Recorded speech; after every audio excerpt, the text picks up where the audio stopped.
Welcome to the With You Rugby podcast, designed to give you an in-depth look at the United States Rugby Foundation, including our grant programs and recipients, fundraisers, events, and much more. Now let's get started. Hello, everyone. I'm Jon Hinkin, President and CEO of the US Rugby Foundation, and I'd like to welcome you all to another With You podcast. As we edge closer to the summer and get closer to July, where the Hall of Fame will be happening in Washington, D.C. on July 18th, we like to get to know some of the inductees a little bit better. So we are running a series of With You podcasts with all the inductees and special award winners. Today, we have one of the class of 2025, Jone Naqica, coming to us live from the island of Fiji. Welcome, Jone. Thank you, John. Thank you for having me. It's a pleasure talking to you this morning. It's morning here in Fiji, so it's a great pleasure talking to you. Yeah, Bula Vinaka, my friend. It's probably yet another beautiful morning on the islands over there. It's beautiful here in Bula land. Yeah, there we go. Yeah, it's afternoon in San Diego, and we're not too shabby ourselves. Yeah, but, I bet we have the same weather. Yeah, exactly. We're just not wearing the same shirts. I'll work on that. Yeah, we'll lay back. We're laid back here in the islands. I got you. I'm wearing my lava though. Nice. Excellent. So hey, you kind of burst onto the scene as far as I know in the United States, but let's talk about that. All the things I don't know. Did you grow up more in Fiji? Did you travel around? When did you come to the U.S.? Start from the beginning, because I know you've been playing rugby your whole life. So what was that like? So I was born here in Fiji, and we moved to upstate New York when I was very little. I couldn't remember much of it, but I know we were upstate. While my mom's American, and she decided to go back to school in America before moving back to Fiji. So after she had me, she needed to get a degree. I think that was the reason we moved back to Fiji for 3 years, and then we came back. And I was around 5 years old when we moved back to Fiji, and we moved back to my dad's village up in Nakika, which is in the interior of Fiji, and that's where I just fall in love with the game, fall in love with rugby, and rugby was the number one sport, probably the only sport. Yeah, probably boxing was at that time popular in the islands. Yes. At that time, you had some very good boxers. Yeah. My grandpa was a boxer, but rugby was the sport, especially sevens. Yeah. That was again my question here. So everybody thinks of Fiji rugby, they think of sevens before they think of 15s, which is sort of the opposite of other countries around the world. So is sevens the more popular game in Fiji? Yes. Sevens is the religion, is the yeah. So when you were young, then did you just go out in any patch of grass and throw a ball around, or was there a league, school? Yeah, it was a little bit. It was both. I grew up. My mom was a teacher. She was a teacher here in our province in Nakika. So the school there where she taught had a massive rugby field. It was just mountains all over. We call the Highlanders. So there was just mountains all over, and there's this massive rugby field right in my backyard. So every Saturday, there's got to be a rugby game going on, on the rugby field. And at 5 years old, I just grew. The rugby just pulled me to it. And it's what everyone does over here. Was a Saturday is a rugby day. Everyone goes to the rugby field and either watch or play. So that drew me to it. And at a very early age, I think I was 5 years old, I started playing. Just because there wasn't a lot of kids there, so they would grab anyone, and I knew the game. I credit my dad for teaching me the game, and getting me involved with the provincial side as well. The provincial side trained at their field. Okay. They practice at their field, and they play their matches at their field. So I was part of that provincial side while growing up. Me and my brother would be the water boy, the ball boy, or the nuku boy. The nuku means sand. Oh And yeah, for sand, the and we used to say that we would run sand in for the kickers. yeah, This is before kicking tee was invented. So everyone right. used sand. So I was the nuku boy. So it was That's yeah, great. and you're right, right in the field where all the action is, and you feel the tension between the players, and I felt that at a very young age, and yeah, that was just something I couldn't forget till now. Just one of my early rugby memories. Oh, that's fantastic. Yeah, Yeah. I loved kicking off sand before. The It best. was a cool experience because Yeah, your foot would just go through the ball, yeah. and you never even thought about it. No, Yeah, exactly. Yeah, no absolutely. resistance. There's no None. resistance with the sand. Yeah, So yeah, that's like 5 or 6 or 7. As you get older than what we call middle school yeah. in the U.S., is it a similar structure over there? Yeah, it's pretty similar. It's called primary school level here, which I Yeah, went to. I went to the school right next to the rugby field, and we had a team. You know, we had a we played rugby against other schools in the right. province, and we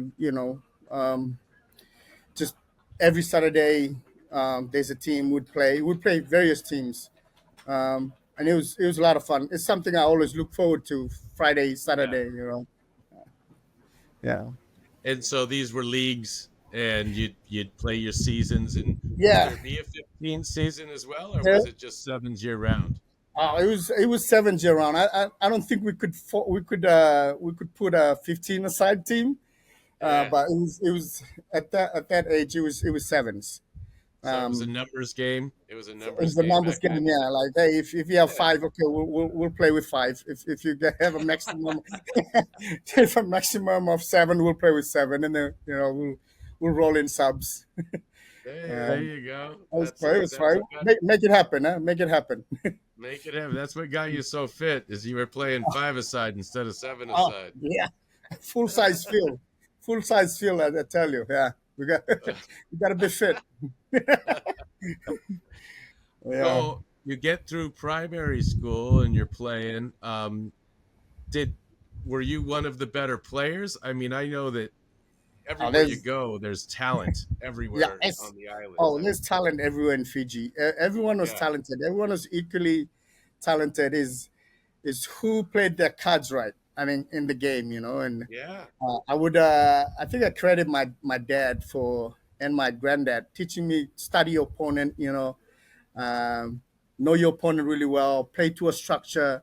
I think that, and watching a lot of film. Like, my dad would buy like tapes, these little VHS cassettes, right? And he would put it in yeah. TV, and we would watch it, and he would, point out, like, this is why they're good. They do this and they do that. So I would carry that to our team, and I'm like, hey, we need to play like this, like the Fiji team, like the All Blacks, like we're not quite that level, but we need to play like that, Right, And I mean, right.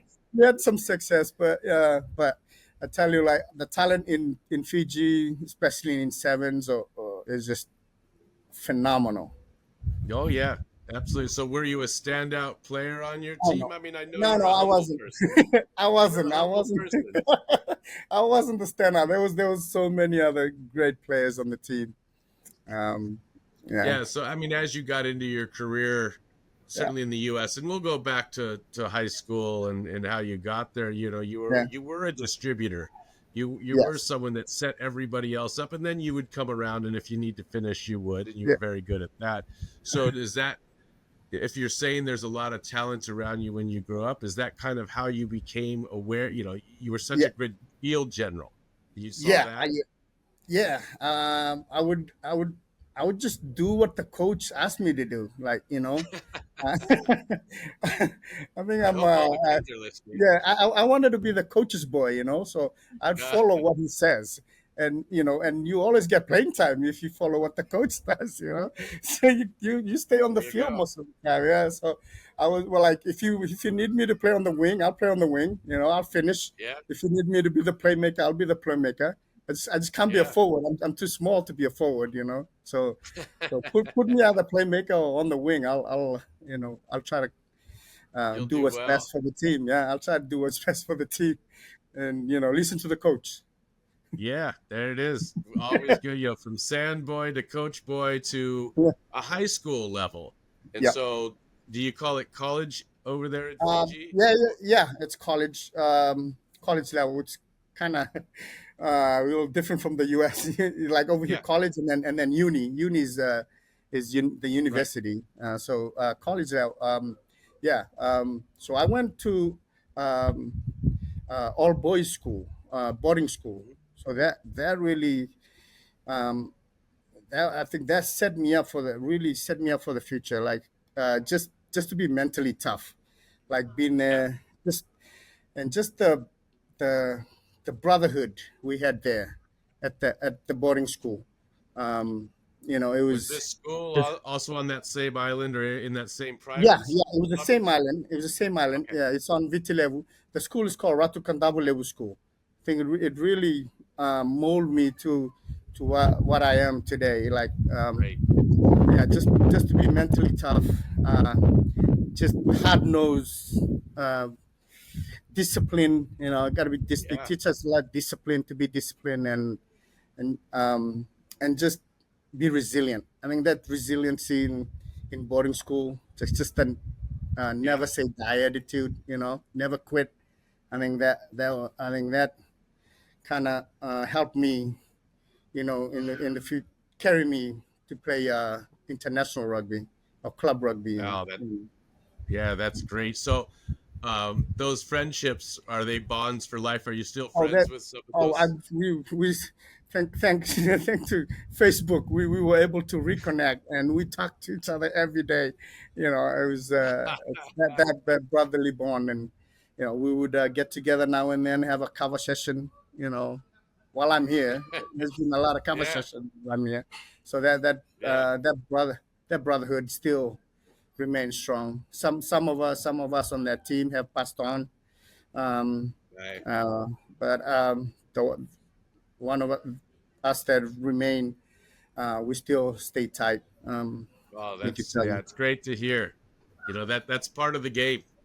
That's Yeah, part of the game we love is yeah, that brotherhood and those oh yeah, bonds you form that yeah, because of all the things you've hmm been talking about, what you have to go through to be a good rugby player, is yes, the same thing to build lifelong friendships. oh yeah, And so oh yeah, it's definitely, great to hear. Right? yeah. So we get out of high school. Was there a plan to when was there a plan to come to the U.S. or did you go to university I was starting out university. somewhere? Yeah, I was starting out university here in a local university called University of South Pacific, and then Right. just a few months into try, into you know getting my application, trying to get in, my dad had a rumor that there was going to be a political coup in the year 2000. Oh, So oh my yeah, dad, he somehow knew it through the grapevines, told my mom, and my mom was like, let's pack up, let's move to the US. And yeah, we got there in like April. I think the following month, April of 2000, the following month, Fiji had the coup with the yeah. military. Yeah, it was um, sad history in Fiji, but yeah, that made us move to America, and move to Denver, Colorado. There you go. So And you for me, you uh, keep for me, going it was a from blessing. Fiji. You keep going from Fiji to some of the coldest places in the United States. Yeah, well, luckily we got there in the spring, right? It was still like snowing. It was still snow, but it Yeah, wasn't as bad as the winter, right? It was right, right. so there was the spring season. It started in Denver. I went in. My mom called. the Denver Post, and got a name of a guy named Jim Bob, who was Oh with yeah, the who was with the Denver Barbarians. Jim Bob called yeah. me up, and yeah, and he said, "Come to the game. There's a game on Saturday." I was like, "Oh yeah, awesome!" So, there was a few other teams that the Denver Post gave, uh, but the Barbarians just sound more rugby to me. The Denver Barbarians. So that's kind of like I think I'll join that team, the Denver Barbarians.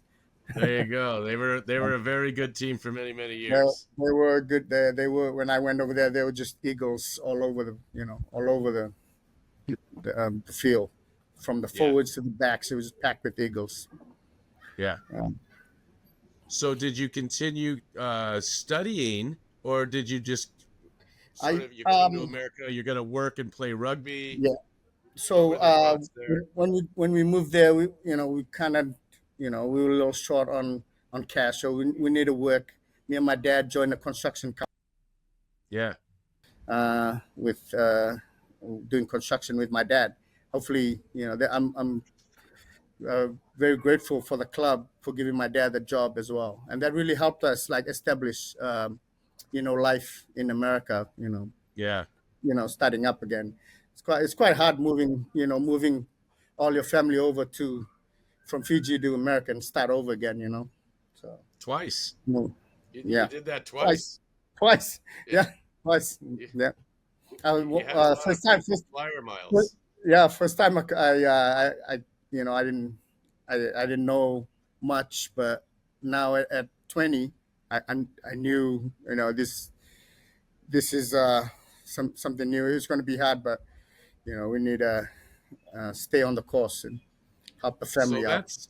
that's the year 2000 ish, right in there. Yeah, You must have had a bit of an impact because you immediately rose up the ranks. What yeah. was the timeline between getting to the U.S. and getting a shot Uh, at the national team? yeah. So the following year, I think Denver Barbarians was going through a coaching change. The following year, Coach Bullock came into the Denver Barbarians as a coach. So there was a lot of Eagles, a lot of guys who played on the Eagles with the Denver Barbarians. They, Yeah, they joined other clubs like Aspen, and so it opened up the door for us young players, to join the team with Mark Bullock. And I remember we had a tournament, not a tournament, a Super League game. So I played on the Super League team. I think we played Hayward, and okay. the yeah, big Tongan, Tongan. Yeah, yeah. Hayward didn't have Mose Timoteo and all of Fifita that day, so I was able to cover up.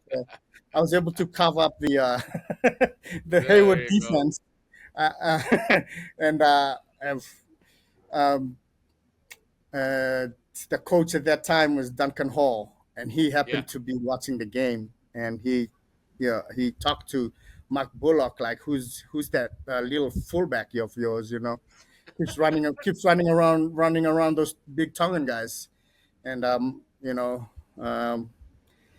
next thing was Mark, Duncan Hall called me on Monday. I thought Mark Bullock was joking on the plane, saying like, Wow. hey, you might get a call from Duncan Hall. Like, I talked to him and he was asking about you. I was like, I know you're joking. I was like, Ah, no, I couldn't be. And then I even went and told my dad, like, hey, what if I go play for the Eagles? Like, and my dad was like so excited, would that be nice. awesome? So I was like, okay. And then Monday the phone call did came, and next next is history. So I was like, talked to Duncan. He's like, hey, do you want to come to Canada for the Pan American Games? We'll play Canada, Argentina, and Uruguay. And I was like, it's such a surreal moment for me. I can't believe I'm actually in the U.S. team.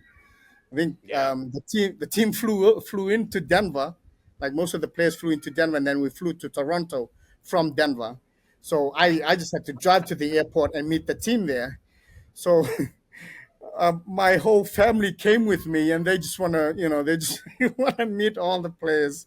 Even my grandma came with me, so Oh, so that's they were all meeting the hilarious. players. It was great. I was a little embarrassed, I brought my whole family with me meeting the players, but the players so cool. I just couldn't believe how they, with open arms, they welcomed me to the Yeah. team. Yeah, it was, it Well, was, it was awesome. family is something that's very important in the Fijian culture, so I'm not surprised at all that they all went to the Our whole airport. family came over to the airport and met the Yeah. coach and all the players, and And they yeah, I'm sure they were probably trying to make gifts for all the players or something like this, I think so. I But think they're trying yeah, to put it's called the yeah, Salsali, yeah, the lay. I think they're trying to put up all the players. yeah. Yeah, And then you found an eagle family and you yep. fit right in there. I fit right into the Eagle family, and yeah, it was just an awesome experience going to Canada. I didn't. I went as a traveling reserve, like Yeah. more like a practice player. But I learned so much And just boy. in, yeah, and Nuku boy. Yeah, I was a Nuku boy. So I was running T for Grant Wells and Link Whiffley. So it was awesome. I met who was still a great big friend of mine, Moshe Timoteo. I met him at that Oh tour, yeah. and we just clicked right away. It was awesome. Like for me, just both on and off the field, I learned a lot on the field, on practice field, and then off the field, I just made a lot of good rugby connections, which are still friends to today. Oh, that's great. So who else? So that tournament, did you get into any games that tournament? No, I didn't play in any Okay. games, but at the end of the tour, one of my teammates from Denver Barbarians was John Grobler. He gave me a Yeah, yeah. jersey. He Yeah. gave me his jersey because I didn't get on the field. I didn't get a jersey. I wasn't even dressed for the 22. Oh, So that's but class. so by the end of the tour, he gave me his jersey. And it was just an awesome, cool moment for me. And Right? but but I was like, man, I feel like I cheated. I didn't deserve this jersey. I want to earn my own jersey. So I saved that jersey. When I came back, I gave it to my dad. I said, John Grobler gave me this jersey, so I'm giving it to you. And he was so happy. He got his first Oh, jersey. wow. Eagles jersey. He wore it all the time. he wore he wore John Grobler all the time. But I told him I wanted to earn my first jersey, my own jersey. I want to earn it. So So when did that happen? the I think it was the following month we had to play against England was touring the US at Yeah, that time in June, right right. around June. So I played in the select side, uh, and I think we Duncan Hall was looking for another winger who can complement Jojo Naivalu on the other side. So, but I was a fullback. But I knew like if I perform really well in this game, I think I might get a call to play on the, on the on the test match against England in San Francisco. So I think the select side was in LA, was in UCLA. We played England. Uh, because I had my ticket changed at that day. That day, my ticket changed. I was supposed to fly back to Denver because that was the end of the camp for me. I was Yeah, only there. I was only supposed to be there for the select side, the USAA right. select. So I was only supposed to be there for that time, and then Tristan Lewis, the manager at that time, he changed my ticket so I could travel back with the team to San Francisco. So I knew something was up. I was like, okay, cool. I was like, I'll just go with the flow. Yeah. And then, yeah. And then next thing you know, I was named in the starting lineup versus England. Wow. Just Wow. couldn't believe it. It was, yeah, just everything just happened so fast. And I think, and Yeah, I knew like, okay, I earned my jersey now. Now I right. gotta, now I gotta make every moment of it, and cherish this first jersey, first cap. You know, um, So you've made it now to the 15s. You played England. And then did you have a game against South Africa coming up after that? Yeah, yeah. That right after Yeah. that, there was a South Africa game. Yeah, and I started in on the wing on that day against South Africa. And this is all the guys I used to watch when I was little, and I'm playing against them. Yeah, even the England side, I was just like, man, I'm my first few games with the US. Like I'm here against England, against Scotland, against South Africa, Scotland, Argentina, like Yeah. Canada. At that time, they were all in the top 10, and I knew, I watched all of the guys there, um, growing up, and I idolized them. Every single every single player who I'm playing against. Like I idolized you when I was little. So when that happens on the field, now when when you're playing and you're playing against your brothers, your family, Yeah, and all this, you want to really beat your brother and all this kind of stuff. So you yeah. see your idols on the field. Did that make you want to just beat your idols, or were you just going, "Oh my God, I'm here"? I want. Like at first, I was like, "Oh my god, I'm here," but at the second time, like, I did. I'm here to do a job. I'm not here There to you go. admire this guy. I'm not here to admire Yeah, this guy. I'm here to stop him, and that's my job. So I'm here to do a job. So I yeah, stick to my 100%. job. Yeah, I don't want to let my team No, down. I don't want. The last thing I want to do is let my team no. down. Thank you, thank you again. It was a well earned reward, and it's not an easy one. I'll tell you. That's this final hurdle. It's a tough hurdle to get over, and you've done it.